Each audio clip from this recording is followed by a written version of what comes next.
Zelensky refused to come to Moscow because he is not the one that makes decisions. He only follows orders as a puppet from his puppet masters. Hello guys, welcome to my channel Made in Mother Russia.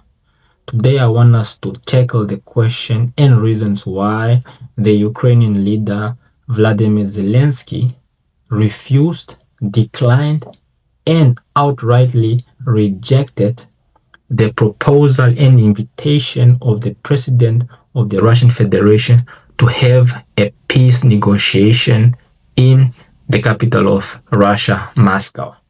So a little bit of a background.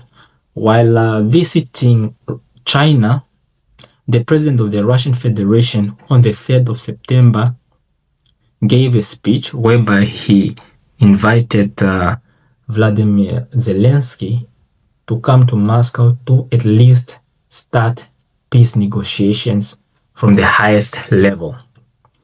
Immediately the next day, Zelensky refused, declined, and rejected this offer by, or invitation by, the president of Russia, Vladimir Putin.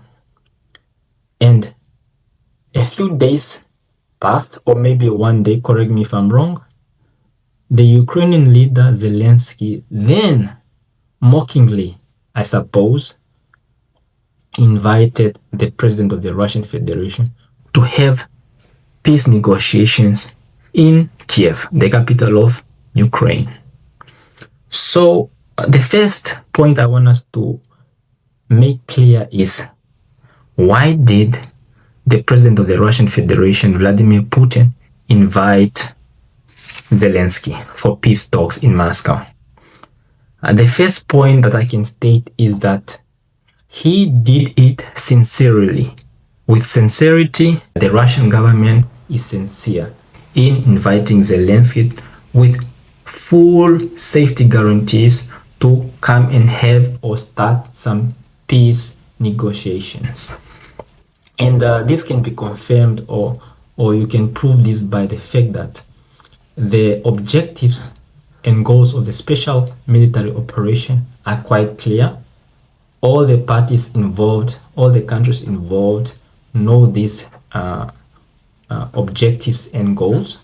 Hence, it is quite easy for Russia to start negotiations about this matter, because they have their goals and objectives and concerns outlined. So it is only right that Russia is ready to start these negotiations at any time with Ukraine.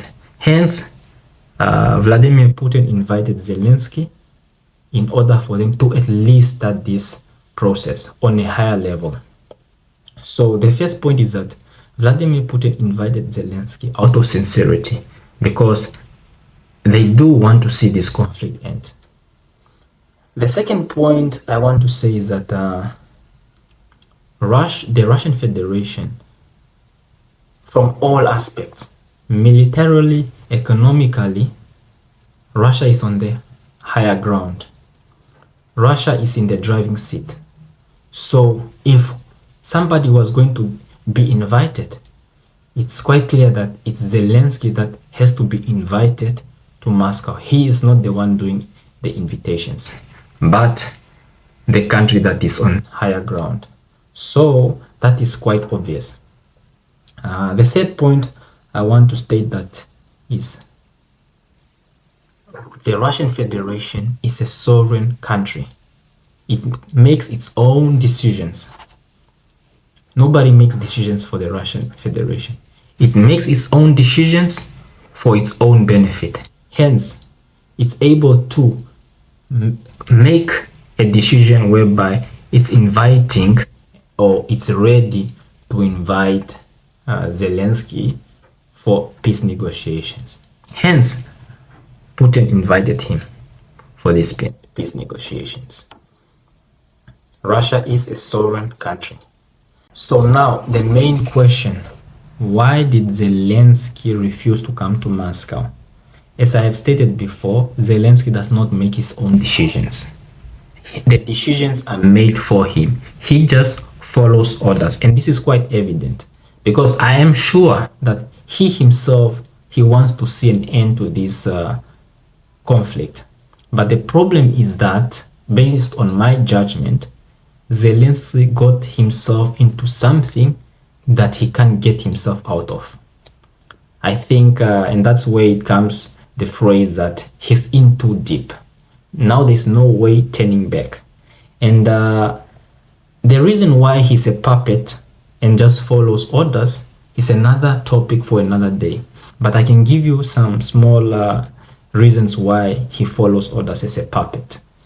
He follows orders because he might have been compromised. As I've stated, he got himself into something that he can't get himself out of. You know, a lot of people have lost their lives in Ukraine. A lot of people have lost their property. I mean, the picture is just negative when you think about Zelensky. Hence, he himself knows that there is no way back. There is no way back. He's at the point whereby he just needs to go in front. And he himself does not see a finish line.